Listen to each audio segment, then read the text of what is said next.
There's a place I have found in the shade on the ground, far from all worries and troubling sound. When I go there to be by myself, only me. Chapter 7: How to Get Cooperation. Don't you have much faith in ideas that you discover for yourself than in ideas that are handed to you on a silver platter? If so, isn't it bad judgment to try to ram your opinions down the throats of other people? Isn't it wiser to make suggestions and let the other person think out the conclusion? Adolph Seltz of Philadelphia, sales manager in an automobile showroom and a student in one of my courses, suddenly found himself confronted with the necessity of injecting enthusiasm into a discouraged and disorganized group of automobile salespeople. Calling a sales meeting, he urged his people to tell him exactly what they expected from him. As they talked, he wrote their ideas on the blackboard. He then said, "I'll give you all these qualities you expect from me. Now I want you to tell me what I have a right to expect from you." The replies came quickly and fast: loyalty, honesty, initiative, optimism, teamwork, 8 hours a day of enthusiastic work. The meeting ended with a new courage, a new inspiration. One salesperson volunteered to work 14 hours a day, and Mr. Sells reported to me that the increase of sales was phenomenal. "The people had made a sort of moral bargain with me," said Mr. Sells, "and as long as I lived up to my part in it, they were determined to live up to theirs. Consulting them about their wishes and desires was just the shot in the arm they needed." No one likes to feel that he or she is being sold something or told to do a thing. We much prefer to feel that we are buying of our own accord or acting on our own ideas. We live to be consulted about our wishes, our wants, our thoughts. Take the case of Eugene Wesson. He lost countless thousands of dollars in commissions before he learned this truth. Mr. Wesson sold sketches for a studio that created designs for stylists and textile manufacturers. Mr. Wesson had called on one of the leading stylists in New York once a week, every week for 3 years. "He never refused to see me," said Mr. Wesson, "but he never bought. He always looked over my sketches very carefully and then said, 'No, Wesson, I guess we don't get together today.'" After 150 failures, Wesson realized he must be in a mental rut. So he resolved to devote one evening a week to the study of influencing human behavior, to help him develop new ideas and generate new enthusiasm. He decided on this new approach. With half a dozen unfinished artist sketches under his arm, he rushed over to the buyer's office. "I want you to do me a little favor, if you will," he said. "Here are some uncompleted sketches. Won't you please tell me how we could finish them up in such a way that you could use them?" The buyer looked at the sketches for a while without uttering a word. Finally, he said, "Leave these with me for a few days, Wesson, and then come back and see me." Wesson returned 3 days later, got his suggestions, took the sketches back to the studio, and had them finished according to the buyer's ideas. The result? All accepted. After that, this buyer ordered scores of other sketches from Wesson, all drawn according to the buyer's ideas. "I realized why I had failed for years to sell him," said Mr. Wesson. "I had urged him to buy what I thought he ought to have. Then I changed my approach completely.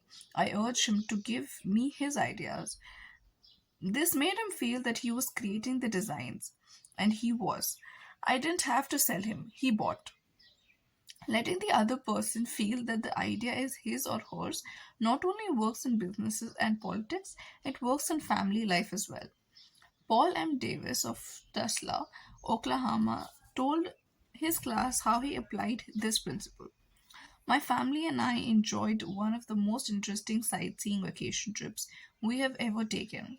I had long dreamed of visiting such historic sites as the Civil War battlefield in Gettysburg, Independence Hall in Philadelphia, and our nation's capital, Valley Fort, Jamestown, and the resort restored colonial village of Williamsburg were high on the list of things I wanted to see.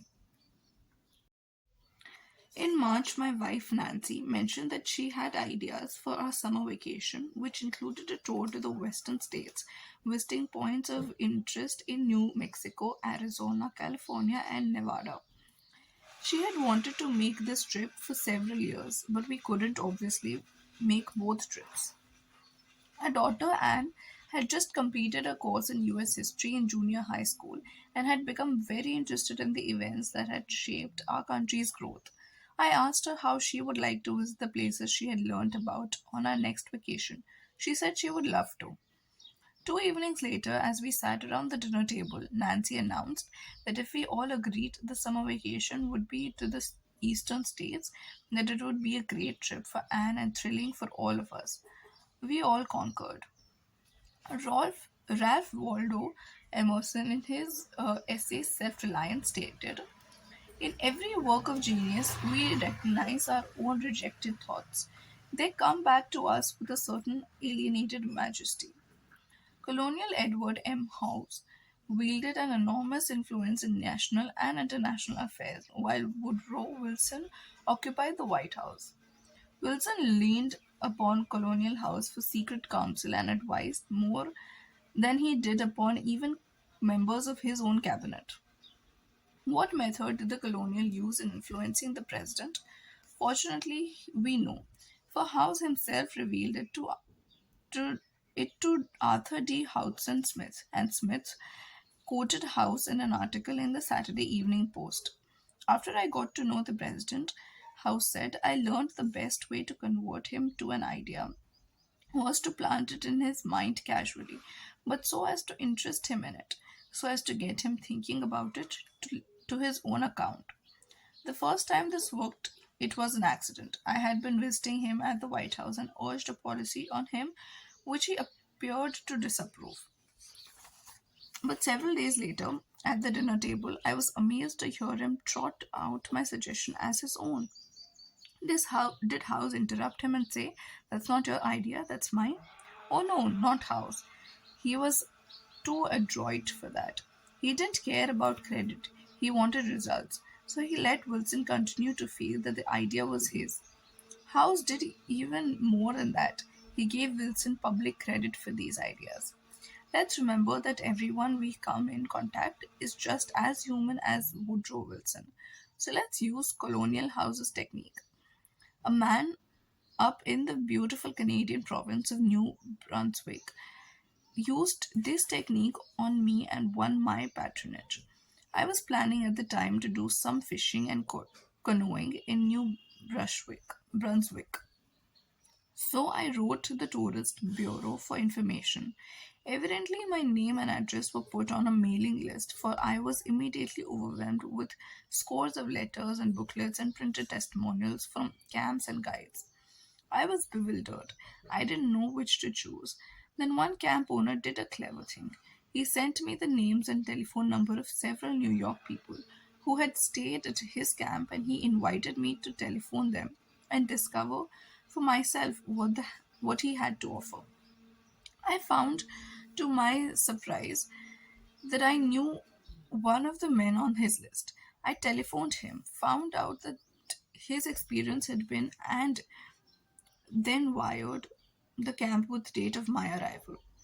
The others had been trying to sell me on their service, but one let me sell myself. That organization won. 25 centuries ago, Lao Tse, a Chinese sage, said some things that readers of this book might use today. The reason why rivers and seas receive the homage of 100 mountain streams is that they keep below them. Thus, they are able to reign over all the mountain streams. The sage, wishing to be above men, puttereth himself below them.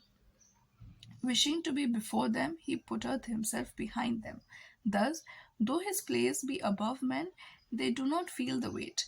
Though his place be before them, they do not count it an injury.